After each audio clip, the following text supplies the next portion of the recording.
If you've got a Nintendo Switch 2, you do now have the option to use a camera with it, to use a webcam with it, which is pretty awesome. Nintendo does offer an official webcam option, which is pretty affordable at $55. That's not too bad. You get the camera, you get a stand. But if you're like me and you've got an OBSBOT webcam, you can actually use this higher quality webcam directly with your Switch 2. And you can see here on OBSBOT's website, they list the currently compatible webcams, which is the Tiny 2, the Tiny 2 Lite, the Tiny SE, and the Tiny 3 series cameras. So these are pretty popular webcams. You might already have one. And if you do, this is all you need to do to use it with your Switch 2, which in this case does mean the Switch 2, but Switch also. We'll switch 2 over here.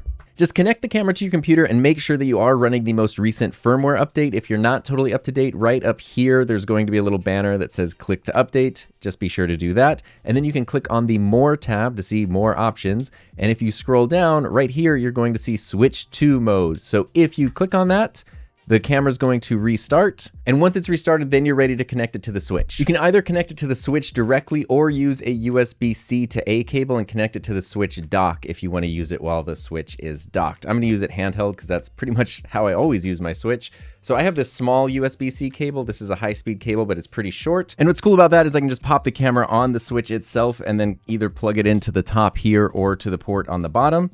And then if I turn the Switch on, all I need to do is go into System Settings, scroll down to Controllers and Accessories, and then there's an option down here to test the USB camera. If I click on that, boom, there it is. There is the OBSBOT Tiny 3 on my Switch 2. Those are a lot of numbers. And there are a couple cool things about this. The first one is that now you can actually use the camera's built-in microphone if you want to use that as a USB mic on the Switch 2. And in the case of these PTZ cameras with tracking, I should still be able to hold up my hand and then the camera will see me, the light will turn blue, and now the camera is tracking me while it's connected to the Switch 2. So that's really all there is to that. If you connect the camera back to your computer, it'll automatically switch out of Switch 2 mode, and then you can just use it as a regular webcam.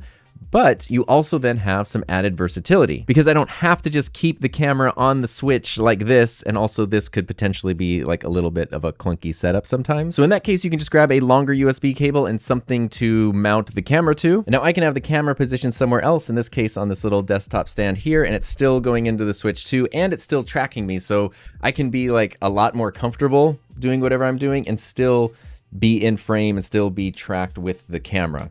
And I can also use the zoom functions or stop tracking if I want to as well. So I think this is a really awesome option because it gives you a lot of flexibility when it comes to the versatility, functionality, and just fun of your gaming setup.